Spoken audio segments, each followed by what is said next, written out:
do what we did with the Osbournes. Like, if people remember, like back in the day, there was like a wall between, the outward-facing kind of front that any celebrity would put out there versus who they were at home, and people kept that wall up. I mean, there was no Instagram or Twitter. Like, you didn't know what someone was doing in their living room on a Sunday.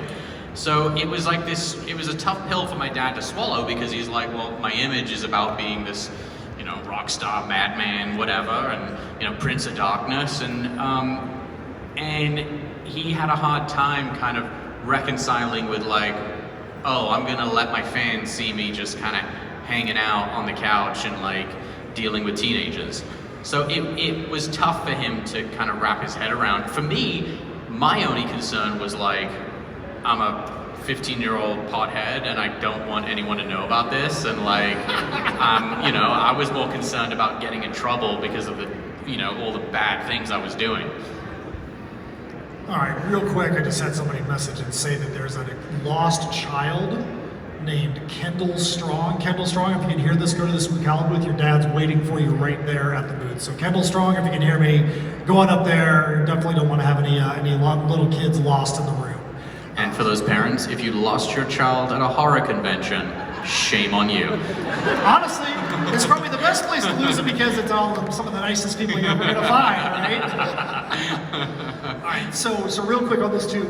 At what point did your father realize, hey, you know what? Maybe this is going to be the best thing for my career because I can reinvent myself? He never kind of looked at it like that, because I think going into it, we had never experienced, and like I said, there was no formula to this, so we didn't understand the power of television. And once it hit, he was like, oh wow, this is like a different level of fame. Yes, he had sold out soccer stadiums around the world and hugely successful musically, but there's a difference between that and then when you're pumped into everyone's living room. I mean, I think when it, oddly enough, really sunk in for him was when they got invited they went to the White House Correspondents' Dinner, and George W. Bush called out my dad in the audience, and he's like, holy shit, I've got the President of the United States, love him or hate him, giving me a shout out. Like, what the hell is that? And I think that's when it really it hit him, like, this is something different. All right, we got another question up here. What's your name? What's your question, my man? Hey there, Jack. Josh. Hi, Josh. Hey there. Just two super quick questions. First thing, do you have any personal favorite songs from your father?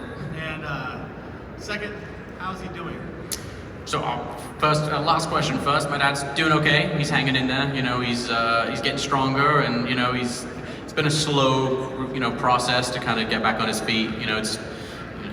People have been asking, oh, it's the Parkinson's. It's less the Parkinson's that's the problem. He took a bad fall and said had numerous neck surgeries to kind of get him right, and so but he's doing well. So hopefully, fingers crossed, he's supposed to be doing playing a festival in Indio, California in October. So hopefully, if everything goes to plan, he'll be back on stage. So I don't know, touring isn't going to happen as much, but I think he's just going to do kind of one-off festivals. And then favorite song, man, I don't know. There's kind of eras, and certain.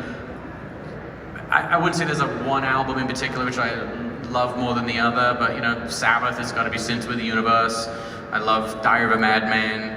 Osmosis. A lot of tracks from that album are kind of, they kind of mean different. It's weird because his music kind of. When I hear it, I remember the time period in which, he was working on that album or that album was touring. So it's kind of, it's different.